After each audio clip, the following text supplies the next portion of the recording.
soal tanggapan dari dokter. Kemarin Doktif bilang di persidangannya Niki bahwa menurut Doktif Richard Lee itu bukan dokter tapi sales skincare. Itu gimana tanggapannya? Ya itu hak dia sih, hak dia untuk memandang orang seperti apa. Kalau dia mau mandang aku sebagai sales, mau mandang aku sebagai apa, ya silakan saja. Dok, sekarang juga dokter juga kena batunya, beberapa produknya juga dicabut izin oleh BPOM. Astagfirullahaladzim. Ya. Ini kan dia kebiasaan review sekarang kena batunya lah gitu ibaratnya. Ya no comment lah, kamu tanyain ke dia aja. Tapi aku pikir aku pengen tanggepin yang dia kan memberikan penjelasan ya, memberikan penjelasan bahwa katanya apa ya, nomor NA-nya diganti ya. Teman-teman yang belajar bahasa Indonesia dengan baik dan benar, aku cuma pengen kasih tahu kalau kan keterangan dari BPOM itu kan adalah ketidaksesuaian isi dan juga kadar.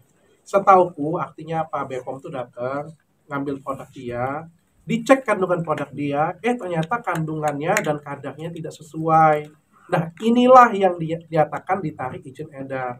Kalau untuk selanjutnya dia mendaftarkan yang baru atau mengubah komposisinya, keluar izin edarnya, itu hak dia, nggak ada masalah. Yang diperiksa ini adalah yang diambil oleh BPOM dan diperiksa itu tidak sesuai izin, tidak sesuai isinya, kandungannya dan juga kadarnya itu. Oke. Supaya masyarakatnya jadi pintar aja sih. Dok, di luar skincare nih, sebelumnya kan pas datang ke Mabes, Doktif nyebut Rolls Royce kan, diduga pelatih bodong dok, kata Doktif. Nah, tanggapan Dokter Richard gimana nih? Nanti saya ajak dia keliling deh kalau saya nanti. Ya, at the time ya. Sebenarnya aku pengen bicara nanti sekitar mungkin 1 atau 2 bulan lagi ya. Aku pikir masalah ini sudah hampir selesai.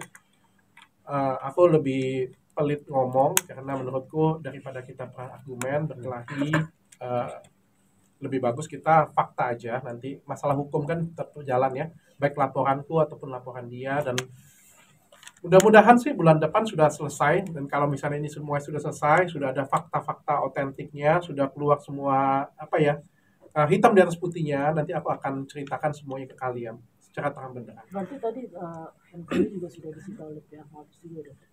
Handphonenya sudah disita dari 1 bulan yang lalu kalau tidak salah, 1,5 bulan yang lalu. Dan dia juga karena kabarnya juga kesel karena akun TikToknya juga kena gitu. Ya, yang sita kan bukan saya ya, yang sita itu penyidik ya, dan penyidik kan melihat ada unsur pidana di sana sehingga menyita akun tersebut.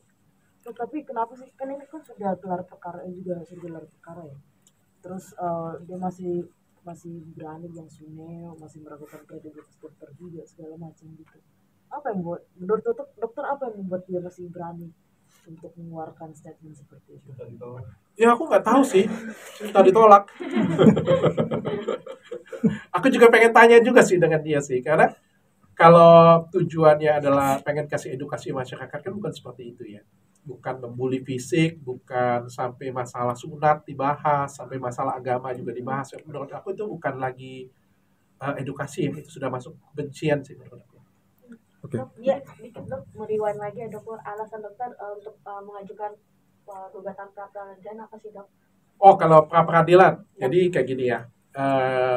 Pra peradilan itu kan kulakukan untuk laporan dia ke aku yang di Polda Metro Jaya ya. Okay. Saya ngikutin advice dari pengacara saya. Jadi pengacara saya memberikan advice untuk melakukan pra peradilan.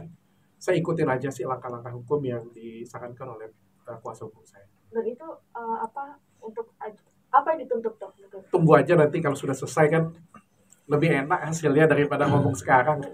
Terus kenapa kemarin dokter tidak hadir? Kenapa saya pra peradilan? Yep. Menurut kuasa hukum saya, kasus yang dilaporkan Doktif, jangankan untuk naik jadi tersangka, dilaporkan saja menurut dia tidak pantas. Karena beliau beli bukan pada platform resmi, beliau beli tidak di tempat yang resmi, beli produk yang dilampirkan juga bukan produk saya, produk yang dilampirkan juga sudah BPOM.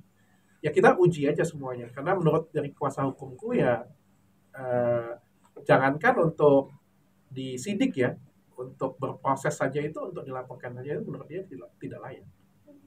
Okay. Dok, kemarin kan ada yang nanya juga ke Doktif, kenapa sih kok kayaknya kesannya nyerang Dokter Richard terus? Nah, Doktif bilang karena Dokter Richard sudah menyerang pribadi, Dok. Oh, bukan karena dia naksir saya. Kayaknya sih. Dia bilangnya kayak begitu, gimana Dok Sampai tanggapnya? katanya dibilang mandul. Dibilang diceraikan Enggak, saya pasangan. nggak pernah ngomong dia mandul. Saya nggak pernah bilang dia mandul, nggak pernah. Hah? Nggak tahu. Oke, Berarti ini udah Saya bilang dopeng, saya bilang yang operasi plastik monyet, bukan dia loh. Berarti ini lebih ke penyerangan pribadi Dok, ya, ujung-ujungnya. Hah? Lebih ke nyerang pribadi juga ujung-ujungnya, bukan ke skincare atau ke perusahaan atau yang lain-lain. Iya, makanya saya malas tanggepin. Saya minta maaf juga kalau misalnya saya juga sudah terpancing atau keluar jalur. Saya juga nggak mau terpancing lagi dan keluar jalur lagi karena menurutku ini sudah nggak profesional sih. Makin lama kayak gini kan masyarakat juga ngelihatnya makin aneh dan makin lucu ya. Apalagi sama-sama profesional saling ribut satu sama lain ya. Makanya kita selesaikan aja di proses hukum.